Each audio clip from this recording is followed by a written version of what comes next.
welcome to another live session here on Sunday evening. Today is the 16th of June 2024. I'm your host Ivan. Welcome to Earthworks Hub. Guys, I'm excited to be here. Today I'm really excited because I'm going to be talking about a very important topic, and I think a lot of us need to hear this. It's about prepping for your tax. So tax is here. It's June, so by the end of June the financial year finishes and we all have to start putting our tax returns in. So I'm going to be talking about that. But before I get to that, I will go through my week as I usually do. Then I'll open up to you guys. I'll talk about my topic, which is going to be tax, and then I'll open up to you guys. And I already have a few topics that people have texted me and messaged me about during the week. So we'll hit those as well. And if you do have anything you want to talk about as well, keep that handy and get ready to type it in or whatever you have to do as we get further on. So thank you again for the likes. Thank you to everyone that's joined me here every Sunday at 8 o'clock. Really enjoying these episodes because we do get to talk about a lot of topics, and I'm getting a lot of good feedback, even especially for the one last week where I did talk about mental health a little bit. I got a lot of positive feedback on that, so thank you to everyone that's listening to these. Make sure you do tune in every Sunday evening. I want to say a big shout out to my sponsors. Firstly, Network Finance, the Bole Group, Melbourne Tractors, Spartan Machinery, Nexgen Landscapes, and JR Safety Co. So thank you very much for all my sponsors. I'll give you a quick update on my projects because I'm really keen to get on this tax topic, and there's a lot to cover on there. So during the week, I did work back at the basement job again. We did some more preparation for the concrete work, which is going to happen at the bottom of the house, part of the basement. So we've left the little car park section. That's going to be done separately, but we prepped up. I went back in there for another day and just prepped all the ground where it's going to be underneath the actual house itself, and we got it all ready for concrete. So we prepped a 50 mil bed of sand on there and scraped anything that we needed to, like the ramp had to come down a little bit. So we did all that, and now it's ready for concrete. So this week the concrete will be going in. Project Spalding, we've been very busy this week. We installed the mezzanine floor, so all the flooring or the chipboard has been installed, and now the chippy can come in, start putting up all the walls. Then I can get the windows installed. So that is up and running. We also installed all the plumbing outside, so all the roof drainage has been put in. We put a pit outside the front, so it catches all the water from the roof, and that'll all get drained out to the stormwater. We also installed electrical for the gates, so we're going to have electric sliding gates at Spalding, and we've installed all the cables for that. And then we did the NBN while we were there. So all of that work has been done. And then this week I'm going to be starting to excavate all the parking area at the front of the factory, and then the crossover. So that's going to be the plan for this week. It's meant to be raining all week. So it's going to be interesting to see how that goes. But Melbourne apparently is in for some nasty weather. So I'll do the best I can. We'll see. But we've got a 14-ton Komatsu there, which would be good for me to do a bit of a review on it. So the Bole Group have kindly let me use their 14-tonner to start digging out the front. And I will keep you posted on that progress. So Project Spalding going very well. During the week, I did a couple of posts, and I got a lot of feedback on some of them, especially the Yanmar Vio 555, so the 5.5-ton Yanmar. I posted up about how I really disliked that safety lever sticking out the way it did. Every time I got in and out of the machine, I would get caught on it. My pocket would get caught. A couple of times I actually got caught and almost forced myself back into the seat. Just a really annoying way they've designed that safety lever. Like, it really sticks out, and if you watch that post, you'll see how far it sticks out. And a couple of guys have actually said they've cut that down a little bit, cut it shorter, and to make it work better. So yeah, I was surprised about how much feedback we got on that. And the other one was the quick hitch beeper. So while I was sitting in that case machine, for the last few weeks, that case 14 tonner, the 14 CX145. Oh, that quick hitch beeper. And if you're not sure, if you haven't seen the post, I'm talking about when you press the quick hitch release button, this beeper comes on. And I know all the machines have it, but this one is just particularly loud. It actually is so ear piercing that you can't concentrate on what you're doing. I know some of the guys were saying, oh, it's not that hard to change buckets. Like, it should be automatic anyway. It is, but I'm just saying, like, it's just so loud that it just ear pierces. And some people, I'm surprised, are saying that they've got beepers on the outside now as well.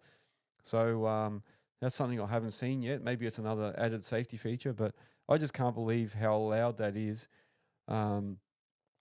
Surely it doesn't need to be that loud. I understand the safety aspects, making sure you're aware that your buckets are off or not latched in properly.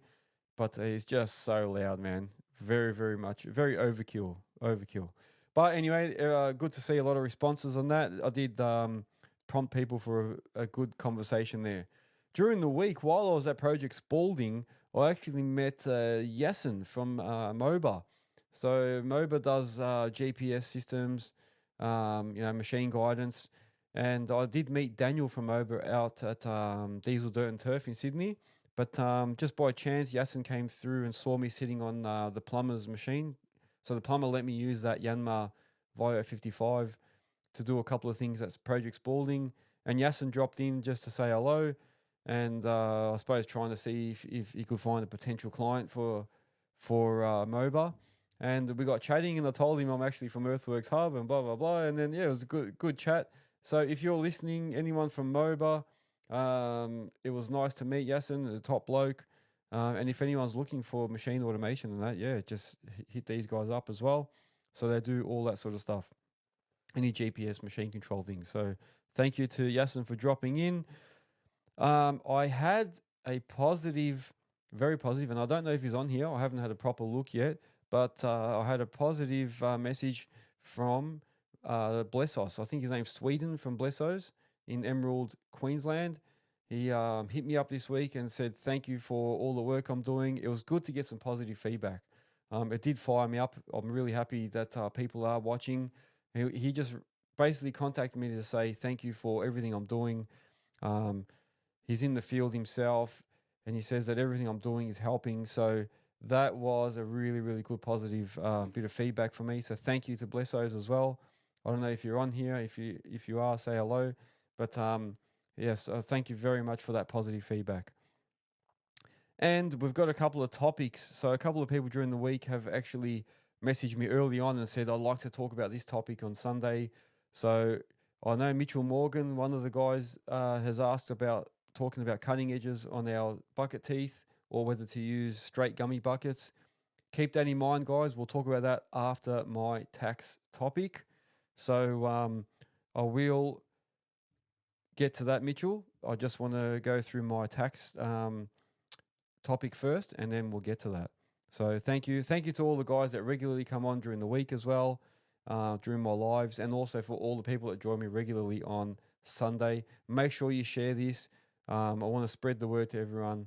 Happy to try and help everyone in every aspect. So if you've got any questions, keep them for after the topic, and we'll go from there. So are you guys ready for my tax topic? All right. Some people saying yes. That's good to hear. All right. So it is. Actually, you know what I will do before I talk about this preparing for tax? I will just do a little disclaimer. I'm not a tax professional. I'm not an accountant. So I'm just going to be telling you from my point of view, from my experiences, how I prepare for tax and some of the things I've researched and the ways that can help you guys prepare your tax. So yes, it is that time for tax, the 30th or 31st. Is it 30th or 31st of June? Anyway, the end of June is the end of financial year. So whether you're working for yourself, self-employed, or you're working for someone as an employee, you are going to have to put in your tax return. And I'm just going to talk a little bit about what I do. So lodging a tax return doesn't have to be a hassle. A lot of people I hear like, oh God, here we go, it's tax time, this and that. But if you're already prepared and you're doing things on the go. Like if you're doing things on the fly, like I do throughout the year, um, you shouldn't have to have any surprises. So you shouldn't have to get to tax time and then have to quickly, run around and try and get receipts and do things last minute. You should be already doing that regularly. And if you haven't, then you got to work on that. And ways that you can help yourself before I go any further is some of the best things I did, especially when I had employees, is I went to like a software such as Zero or MyOb or something like that, where they will help you prepare pay slips for your workers, give you group certificates at the end of the year. They'll help that type of software will let you reconcile all your receipts regularly. Invoice your customers. It will chase up any invoices that are due, and you can even put bills in there. So if you got bills coming up and that, you can use that software to help you pay and make sure you're paying bills on time. So I think it's really, really wise that you do look at investing in some of that sort of software. You can do what I used to do. I used to just use a spreadsheet and just put in all my expenses, all my profits, all my income. All my income and all my expenses on a spreadsheet and then hand that to my accountant. And that used to be good enough. So you can still do that. But when it came to doing like pay slips and stuff, I found that instead of having to go on to, the ATO website, trying to work out how much tax for this worker, how much super, all that software did that for me. So I didn't have to worry about that. And often, I'd find myself when I've got a few spare minutes just reconciling my bank account with what I've spent and what's been coming in and out all on the spot. So you don't have to do it later. So I highly recommend something like that. But whether you've done heaps of tax returns or it's your first one or you're self-employed or you're not or you're working for someone, I'm just going to talk through a checklist of steps that you can take to make your return the best possible. All right. The first thing I'm going to say is, and I'm probably doing this a little bit late, but a couple of months before June, so 2 to 3 months before the end of financial year, I always do a pre-tax meeting with my accountant. And that is so that I don't have any surprises when it comes to tax time, and I can make some quick decisions before the end of financial year. And some of those decisions will affect my tax return. Yeah. So I think it's very, very important to have a pre-tax meeting with your accountant rather than just getting to the end of financial year. After that's completed, you go and you start in like July, August, September, putting in all your tax details to your accountant. And then you're getting all these shocks like, oh, why am I paying so much tax? Or I didn't think I was going to get that much profit, or I didn't think we're going to have that much of a loss. So I think it's important that you do have a pre-tax meeting. So hopefully you're all doing that. If you're not, make sure that you've still got a bit of time. Make sure you try and talk to them beforehand, because that leaves you some time before the end of June to make some purchases if you need to, or sell some things if you need to. So depending on your plan, obviously. So yeah, you can make some of those vital decisions, and then you and your accountant can understand your current year, your next year, and your future plans by working together at these pre-tax meetings. And then they will work with you. So you need to also come into those pre-tax meetings with a bit of a plan. You need to know what you're planning to do. Are you looking at investing or building the business? So if that's the case, you might need to show better profits. So then you've got to work on ways to increase your profit and do some things that can actually give you better income. So you might be able to start selling stuff, or you might have to ask some of your customers to pay bills a bit earlier so you can show that you've got better income. Or if you're trying to just reduce tax and you don't need to like show really, really good income, then you might look at ways to reduce your profits or reduce your income. So you know what I mean? You might start delaying payments on things and delaying customers paying some invoices and say to them, listen, don't pay me before June. I don't want to have too much. So there's other things about that. We'll get into that in a little bit more detail, but make sure you're having a pre-tax meeting with your accountant. All right. Hopefully that's making sense. So did you know that there are a range of expenses that can be claimed as tax deductions? So little things like from printer ink cartridges to a new laptop, all these sort of things you can buy as tax deductible purchases before the end of the financial year. So that's if you need to show that it'll reduce your income a little bit. So what some of the biggest tax deductions you can include, like computer gear, stationery, like printers, printer ink, paper, all those sort of things for your office. Anything office, home office equipment like actual laptops, phones. Do you need to upgrade your phones? Have a look at that. You might have to upgrade your phones. Yeah, I'm getting some comments here. Some people are saying the 5 Ps. What are the 5 Ps, Jack? Let's go through them.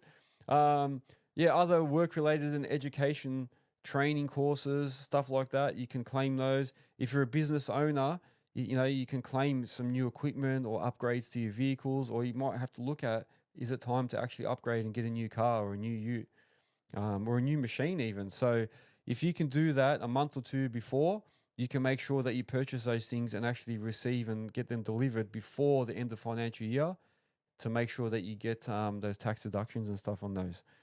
So if you're not sure what categories your purchases will fall into, have a chat to your accountant and they'll be able to tell you, they'll tailor things to your situations. Also, while you're there, make sure that you actually analyze your asset list. So I don't know if you're all aware of this, but your accountant should have a list of all your current assets and what depreciation you're claiming on all of those. So make sure that your list is up to date. So go in there, make sure that all the machines and all the equipment that you currently have are on that list, and that there's things on there that you might have sold and haven't informed him. So make sure you're informing the accountant that you've sold this item, what you sold it for, and so that way your asset list is up to date, and then all your depreciations and again properly accounted for. I'm just reading at the same time. So Jack Healy is saying proper preparation prevents piss poor performance. That's the 5 Ps. There you go, guys. Proper preparation prevents piss poor performance. I like that, Jack. I like it. That's a good one. So yeah, make sure you're following those 5 Ps by having an early pre-tax meeting. You can also proactively pay tax deductible business expenses. So if you run your own business, you might be able to prepay some of your expenses. So if you know that you've got things coming up like leases, insurance, even if you've got like investment properties, if you've got to pay insurances and stuff, and they're not due till July, you can pay them in June and claim those as tax deductions early on. So that's especially handy if you want to actually start reducing your tax. So yeah, make sure that if you're going to have spare cash and you want to try and get rid of some of it, pay some of the things that you need to pay for in advance. Just the same thing as I was saying, you can either delay your customers from paying their invoices. So you can tell customers like, please don't pay me now. Depending on their point of view, they might say they need to make payments. But if they're not fast, you can say, listen, don't pay me now because I don't want to show too much income. Wait till July. Or in reverse, you can say to them, hey, listen, I've got some invoices that you need to pay for July or August. Can you please pay those now in June because I need to start showing some good income? So that's the other thing.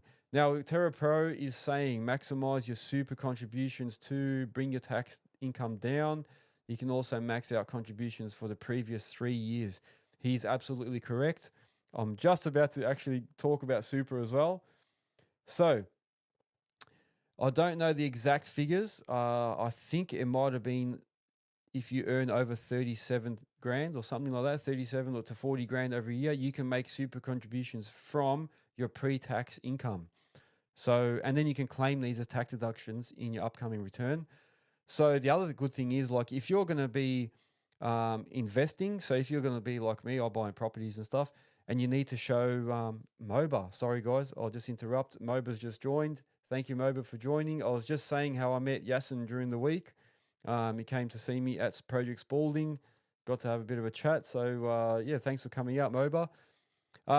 Yeah, so if you're looking at, for example, investing, so you want to show a good income, you can actually put in super into yours. You can put away some super, and it will still get considered as income, as part of your income for the bank. So when it comes to lending, they'll look at it as part of your income still, but you'll also get a lower tax it'll help your tax, reduce your tax as well, if that makes sense. Sorry, I probably mumbled that up a bit. And it's particularly if you're self-employed, these contributions that you put in are taxed at much lower than your personal tax rate. So it's a good way to boost your super balance, exactly what Terra Pro was saying. So just talk to your accountant about how much you can put in. I know there's limits and things. That's what you call and contribution tax is what you pay when you put the money in yourself, especially if you're self-employed. So yeah, if you are planning to claim personal contributions, you've also got to do check your eligibility, and then sometimes you'll have to notify your super that you're there's like an application called Notice of Intent to Claim. So it's a form that you have to fill in with your super. Make sure you fill this in, but do talk to your accountant. He'll guide you on that. So, and if you are looking at investing and things like that, also talk to your broker as well, because they will be able to tell you roughly what sort of income you need to show, or what sort of, to be able to get more loans and things. So make sure you include your broker when you do talk to your accountant as well, and that will help like work out what sort of return you need to show. Because once the financial year finishes, it makes it a bit harder to make changes. And the other thing is you've got obviously donations and charities. So supporting organizations that are working for good. They can actually help you out at tax time. So if any donations you make, you can also claim as a deduction in your tax return, but not all of them are like that. So make sure that you do check with your accountant that if certain charities are tax, or certain donations are tax deductible. So I'm just reading Terra Pro saying, I think the tax rate 15% for super versus the 25 to 45 you'll cop through company salary. Exactly, yeah. So contributions tax will be 15%, where when you put in tax yourself, especially if you're self-employed, you'll only pay like 15% on that, and it'll still be, like I said, the bank will still look at it as income. Whereas if you don't, you'll get charged, your 25 to 45% through doing your normal taxes. So before you know it, June will be here. Like I said earlier, the end of June will be here. So make sure you start gathering all your paperwork and getting all your files sorted to give you the best chance of a smooth, stress-free tax return. Yeah. A lot of times I hear guys say it, man, it's so stressful. And I think, why'd you leave it so long? Like, don't. And then I hear guys, like 1 or 2 years later, like saying, I still haven't filed my tax return and haven't done this. And I'm like, why? Why don't you just do it, man? Get it out of the way then you don't have to worry about it. But anyway, it happens. So whether you're going to meet with an accountant or you're doing all your tax returns yourself, because a lot of guys still do them themselves, here's some of the documents that I've put in. I've put a list down of some income documents that you need. So you can either jot these down, but you're going to need your payment summaries or your income statements. So if you're working for someone, make sure that they're giving you the group certificates. If you get any lump sum and termination payment summaries, especially if you've changed jobs or you've retired or something during the year, any government payments. So if you've received any type of support from the government, any interest income. So if you've received any interest from banks or building societies, even if you've received income from like Bitcoin. I know a lot of people here have got like Bitcoin and stuff like that. Don't forget to include those things, because they are researching all that sort of stuff, and they're getting more and more tighter on these things. Any dividend statements. So if you're getting like franking credits and things like that from any of your if you are into shares and that, make sure you've got those ready. Any annual tax statements from your managed funds, and then any statements from your super funds as well. And then any other income. So like I was saying, any Bitcoin income, any rental properties, business income, foreign income, capital gains. So if you've sold stuff and you've made capital on it, employee shares if you're an employee. So yeah, someone's saying I'm not in my case. Yeah, that's definitely right. Thank God I'm not in there tonight, man. I'll tell you, I don't want to be digging in that hard material today. So apart from all your income documents, then you're going to need anything for deductions. So, any work-related expenses. So, motor vehicle expenses, diesel, any travel expenses, any fares, accommodation, any self-education or professional development training, any union fees that you've paid, registrations, tools, subscriptions, memberships, any home office gear. So, like I was saying earlier, you don't forget you can claim a lot of stuff from your house, from your home, especially if you've got a business as well. Computers, all that sort of stuff, phones, any interest expenses. So, if you've been paying interest on something, and like I said earlier, donations. So, if you've donated to any charities and that, make sure you keep it. You can even claim. How's this, guys? This is a good one for you. You can even claim when you register and you list your business with Vic Webster. Thank you. Yeah. Time for a coffee, Vic. You can even claim your listing on Earthworks Hub. How's that? So if you've gone on and listed your business on Earthworks Hub, don't forget you can claim that as an expense as well. Also, yeah. So any other deductions, even if you have, forgot to put this one on there, income protection and insurance premiums, and then any offsets and refunds. So if you've got an offset account in that and you're getting refunds, such as health insurance rebates, income activity statements, stuff like that, if you're running your own business. And don't forget, you got to have all your spouse details and all your kids' date of birth and stuff like that, especially if you're running trusts. So don't forget with your trust funds, even during your pre-tax meeting, make sure you start discussing how you're going to try and distribute your income, because that, I suppose that a lot of us probably do have trusts and stuff. Make sure you work out that early on.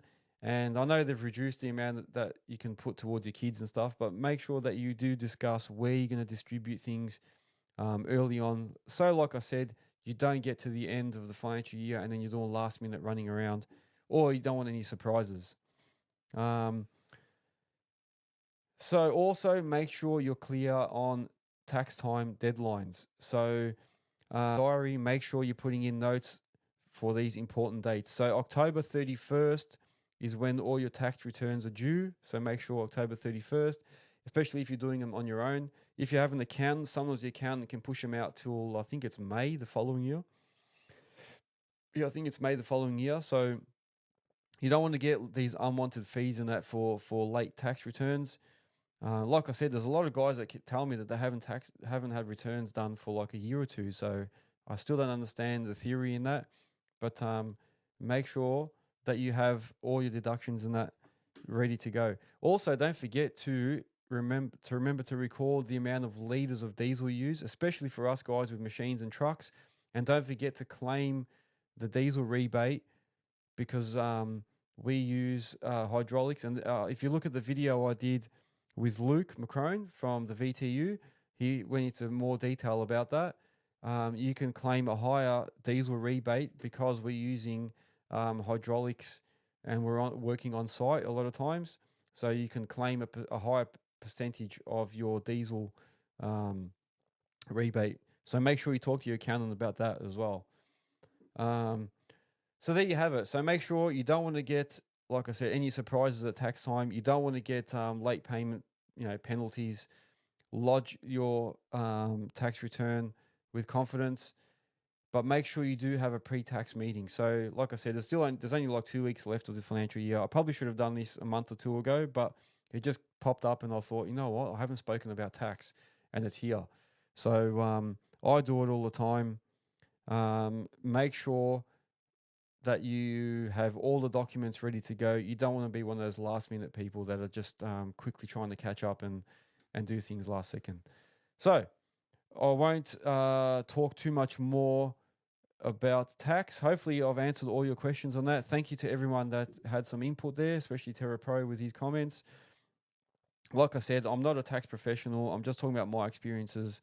And I'm the type of guy that straight after a BAS or a business activity statement is due, I put mine in straight away. Straight after tax time, I put my all my tax documents into my accountant straight away, because I don't want to be thinking about it and trying to follow things up later on. I like to do it while it's hot and get rid of it. So and make sure that you do include your brokers or your finance guys in get them involved when you're making these decisions and things with your accountant about your plans. So you need to know whether you want to show income or you want to reduce tax. So you got to do that. I remember one of my accountants used to say that in the beginning.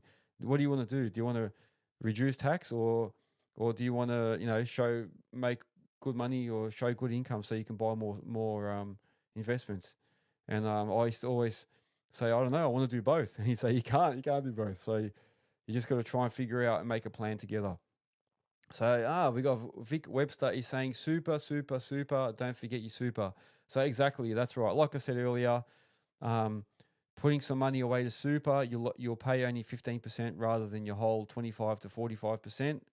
And like I said, if you are investing and you need to show good income, by putting some money away into super, the bank will actually look at it like you've still made that money. So they won't consider it as an expense. So it's good for you.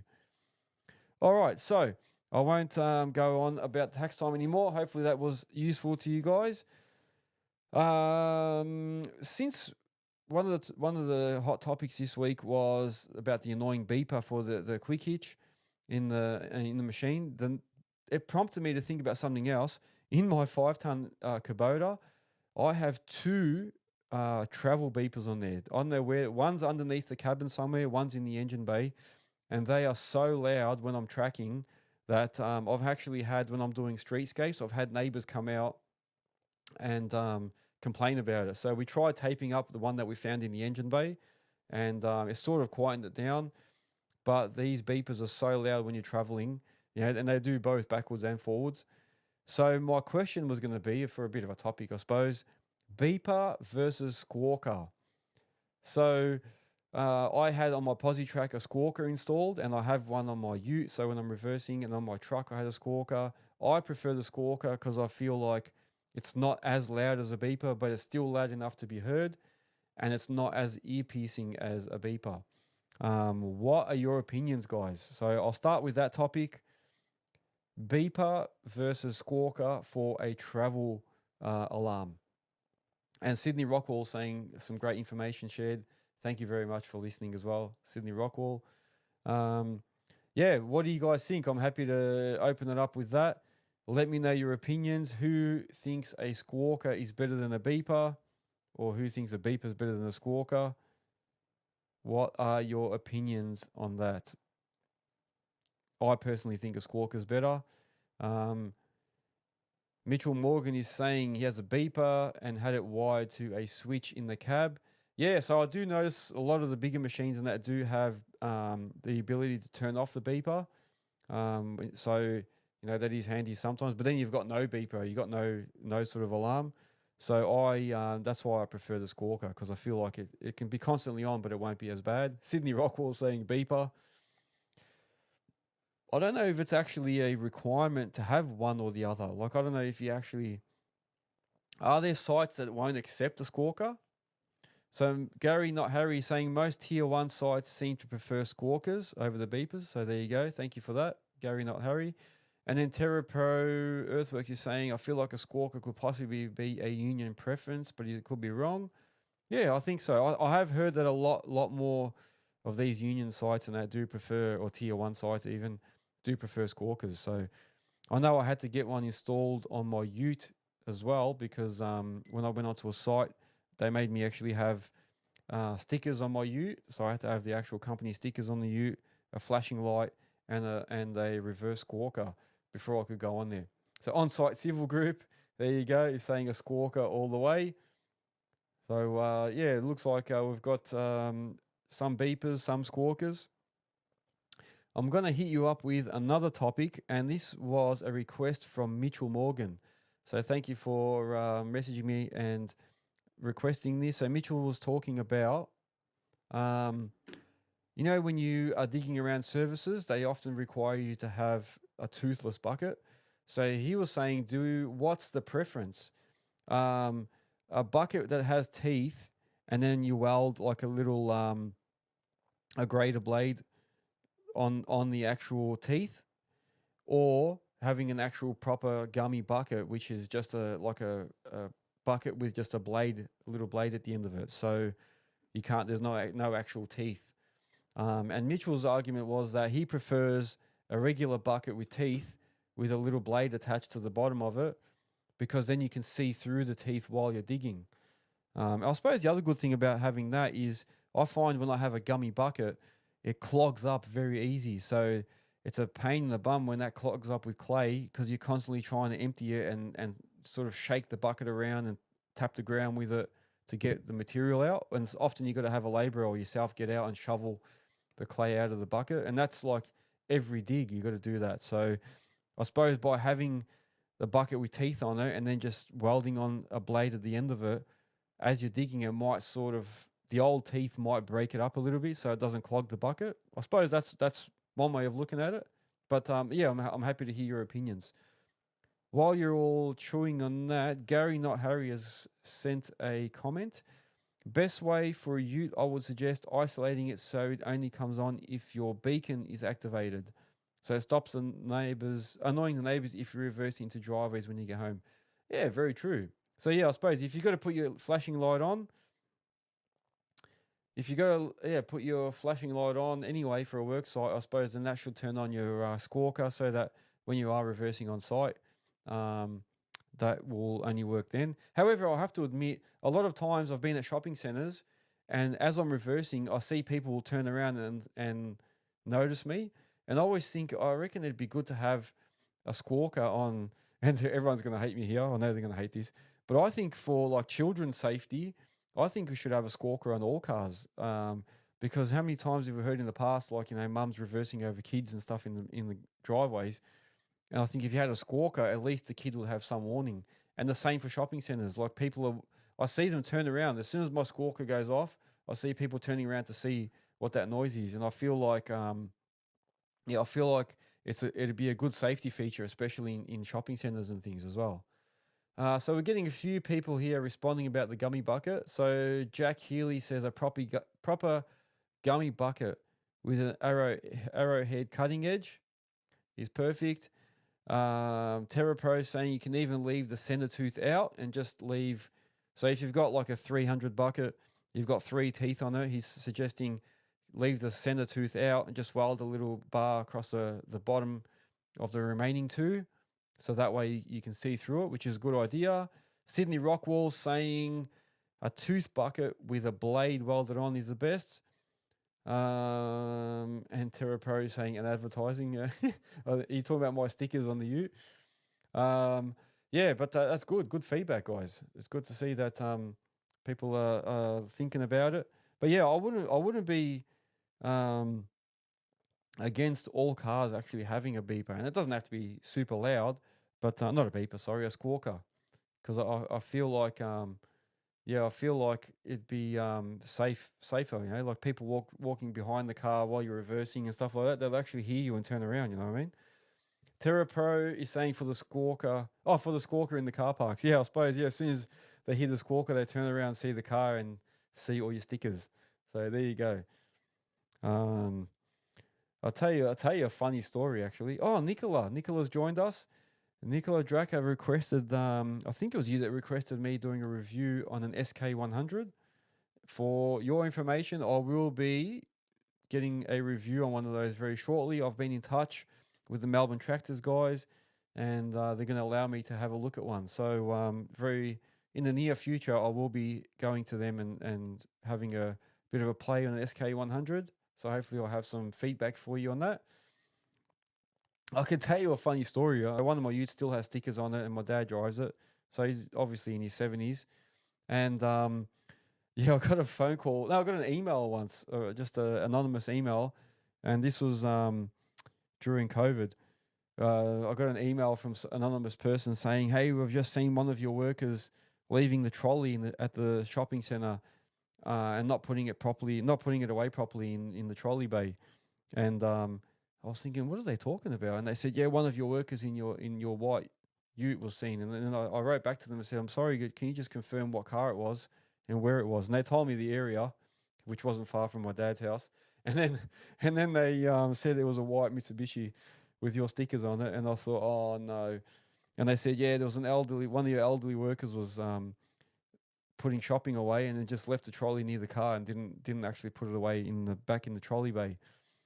So I had to call my dad and tell him, Dad, I'm going to take those stickers off because you're getting me in trouble. You're not supposed to just leave the trolley there. You got to put it away. And he was like, I don't care. Who is it? Tell me who it was. And I was saying that it was some random. I don't have their information, but yeah, just make sure that you're putting the trolley away, because while you've got stickers on your ute, people are seeing them, and I'm getting emails. So there's another thing, guys. If you're not using your car for work anymore, remove your stickers, because people will keep hassling you. So yeah, there you go. So that was about the squawkers. We've got another question here from Cooper. Cooper's another regular. What do you prefer, a ram tilt hitch or an ordinary tilt hitch? I think we had a bit of a discussion on that not long ago, but I can answer that, Coops. Sydney Rockwell is laughing, saying the downfall to having advertising. Yeah, and that's the other thing. You got to be careful, because if you flick a rock, and someone told me this once when I had all stickers put on my truck. Sorry, Coops, I'll get back to you in a sec. Someone told me don't put stickers on your tip truck, because if you ever flick a rock on someone, as soon as you've got stickers on there, you'll be getting phone calls, regarding your workers doing stuff. And it's true. I've had workers in the past, like, take someone's mirror off with the tipper, and instantly I'm getting phone calls. One of your truck drivers just took my mirror off, or somebody, one of my workers didn't park properly at a McDonald's. He took up 2 bays, because the truck's obviously big, took up 2 or 3 bays, parking bays, and I got phone calls straight away. Oh, your workers are blocking the whole car park and this and that. So yeah, sometimes the downfall to having advertising on your vehicles. Going back to your question, Cooper, uh, a ram tilt hitch, which is the one that has the two rams that face outwards, can be um, can make it obviously stronger in one way than a regular tilt hitch. But when you have the ram ones, often you can't tilt more than 45 degrees, so they have a minimal tilt. So you can't tilt like 90 degrees and that, like you can with an ordinary tilt or a heli tilt. But the other thing is as well, a lot of times the rams will stick out further than the buckets. So if you're digging a 300 mil trench, the rams might stick out at 450. So once you start getting deeper, the ram tilts, the ram, what do you want to call them? The actual, the ram cylinders will start hitting the edge of the dirt, the edge of your trench, and then you'll damage them. So that would be the reason I would say that the heli tilt or regular tilt would be better. One, yeah, you can tilt obviously on better angles, and two, yeah, you're not going to touch the sides of your trenches. So that is what my opinion is. If anyone else wants to share their opinions, please do. But that would be my opinion. And Jack Healy saying, yeah, when you cut someone off, the advertising on your vehicle doesn't help. There you go. Hopefully, we're not cutting people off. Jason Katevsky saying, don't come out on the case. Yeah. Oh, he's saying, I think they're laughing because, yeah, when I sit in this case machine at this job, the basement job I'm working on, yeah, often I'm like, I just can't wait to get out of it. So just having a bit of a laugh. Like I said, guys, I'm drinking a bit of water tonight, no scotch.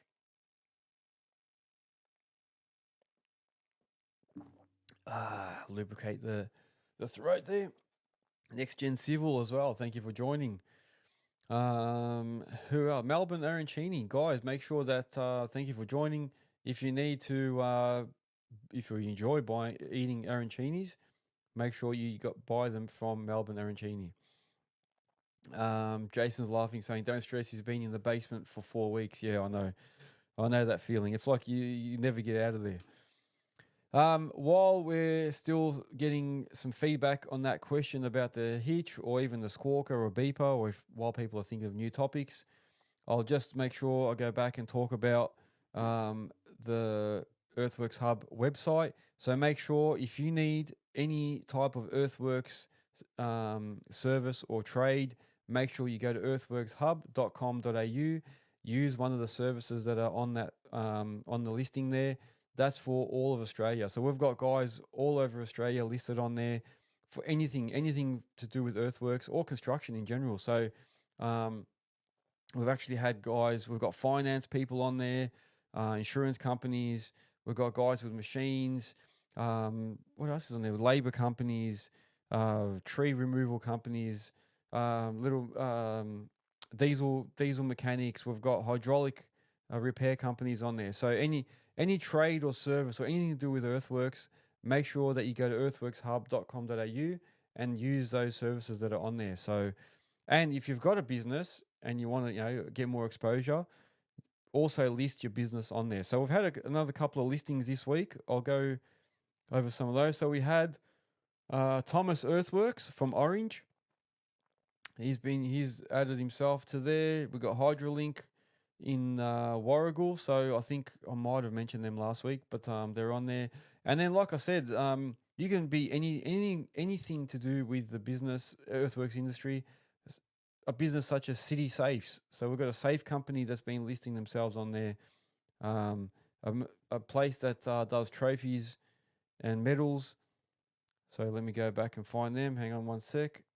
So they're called Cash's Awards, Atlantic Insurance, GMA Diesel. We've got float companies on there. So anything that you need that's earthworks related or construction related, go on to earthworkshub.com.au.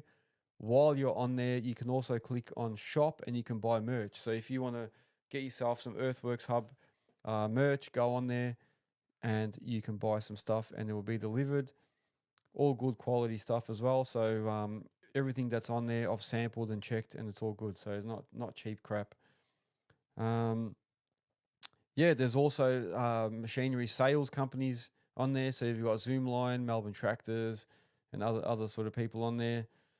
Yeah, there you go. So there's heaps going on at earthworkshub.com.au. All right. The other thing as well, make sure that you are following me on YouTube. So there's plenty of videos on there. I've got all these Sunday live sessions. I've been posting them up as podcasts. So they're also available on YouTube. I've got the video version and the audio version. So depending on what you like, I've got both versions on there. There's also videos on operating tips, on product reviews, all sorts of stuff on their projects. So make sure you are subscribing on there and liking.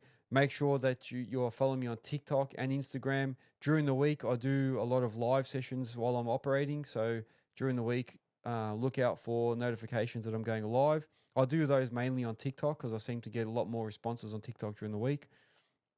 So make sure you do go on there and follow me on those ones. So also there's a Facebook group. So I've had heaps and heaps of people join now. So the Facebook group is another good one.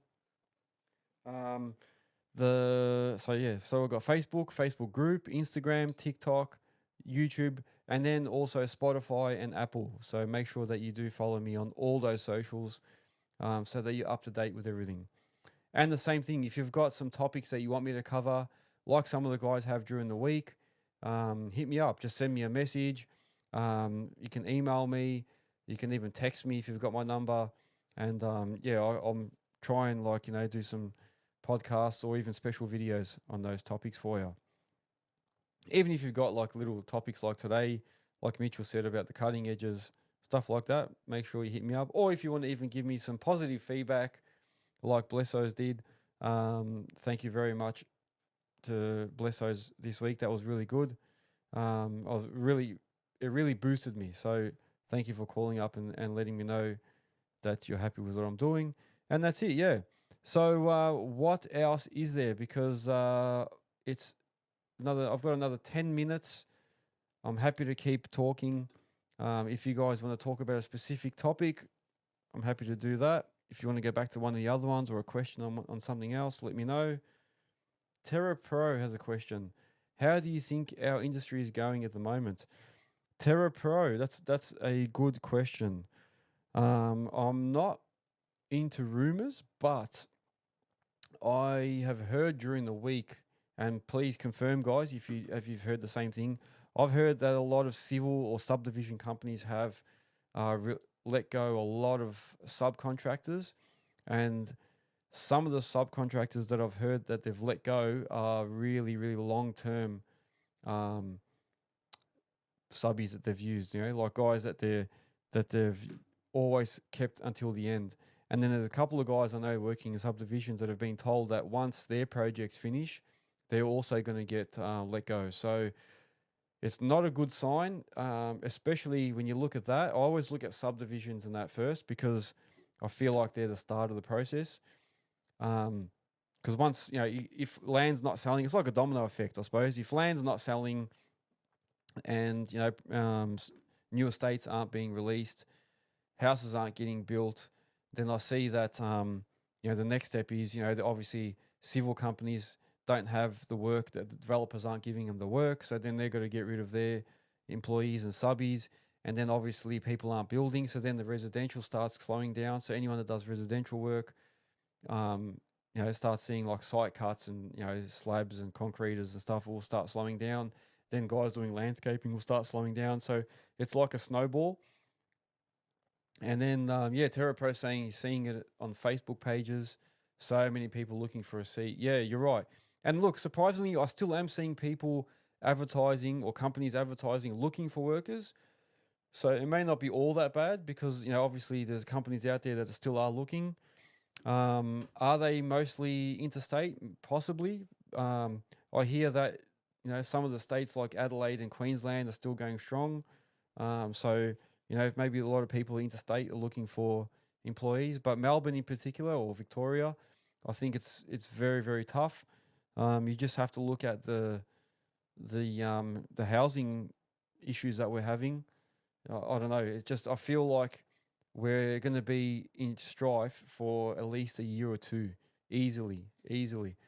Because like I was saying, and I've said it a few times now, even if things do get better and we start selling more houses, by the time developers get all the permits and paperwork ready and people buy the blocks and then they get settled and released, and then by the time civil companies even get their hands on those blocks and start, getting those stages, it's going to be at least a year or two before they even start getting that work. So, I think it's going to be tough. And you're going to see a lot of machines for sale, which is already starting to happen. And you're going to see a lot of people losing work and losing their jobs. And you're going to see, a big influx of operators coming out looking for work. So I don't think it's going to be easy. It's going to be a bit tough. Yeah. So very important to have some buffers. Like I said last time as well, it's very important to have some buffers. Very important to find things to do while it's quiet to try and make some money.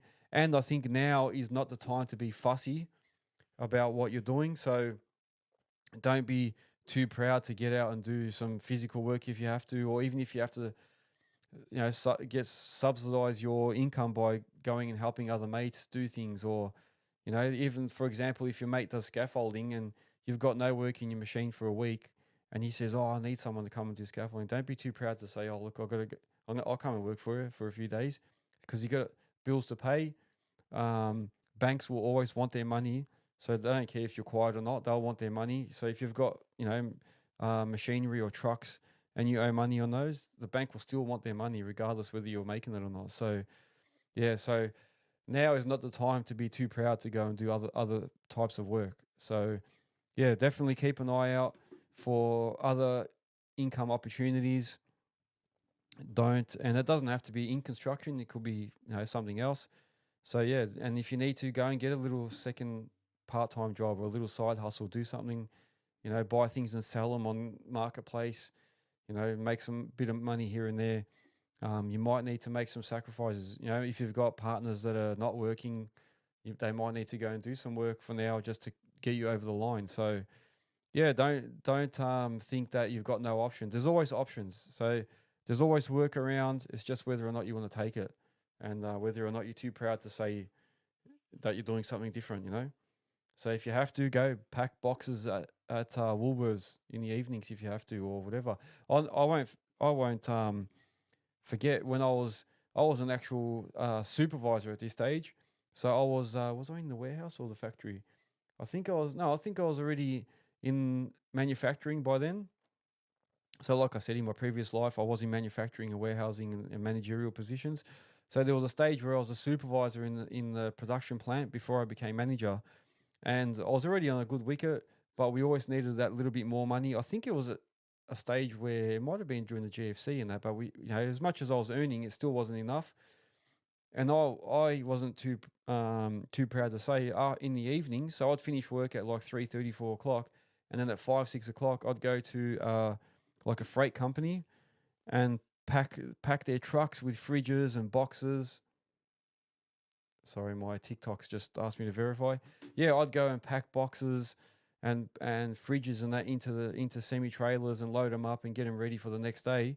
And I'd be doing that till maybe 11, 12 o'clock at night, and then going back to work at 6, 7 in the morning, back as a supervisor in the factory. So sometimes you just have to do that little bit extra in these tougher times. You know what I mean? So yeah, you got to start to think outside the box a bit. And like I said, don't be too proud to say that you're doing something different for a short time if you have to. And I've seen it before. A lot of guys in the past I've heard have parked up their machines and gone and done something else. So yeah, Sydney Rockwall is agreeing, saying we've all done it at one point in our lives, and it might not be forever. So you might only have to go and do this little side hustle or extra job for a few months or something just to get a bit of cash flow again and to build up a buffer, and then you can go back to what you were doing. So yeah, might be a good time to actually open our eyes, broaden our horizons, and start looking at other things, because it's going to be tough. It's going to be tough, I reckon.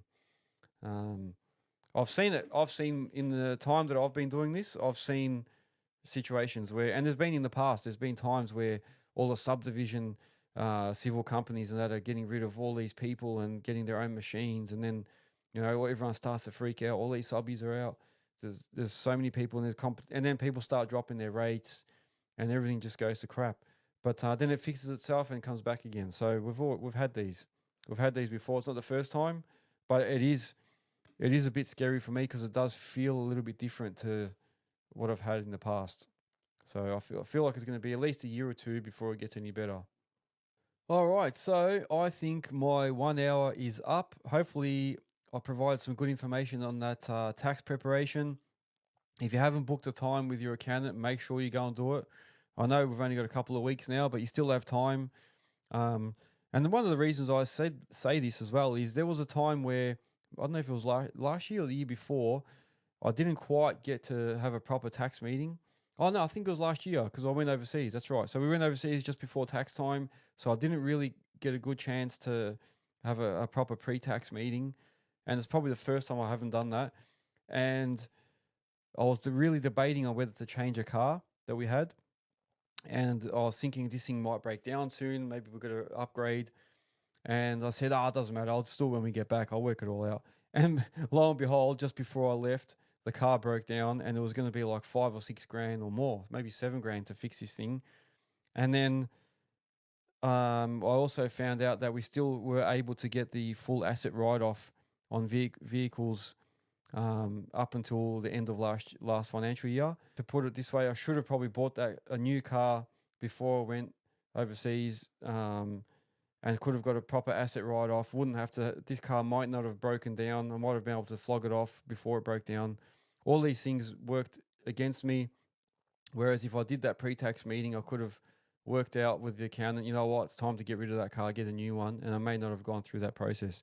And now I've gone and bought a new car, and couldn't get the full asset write-off, and now I'm not going to see any benefit of that, I suppose, until the next financial year. So I don't know, just some pre-tax planning is important.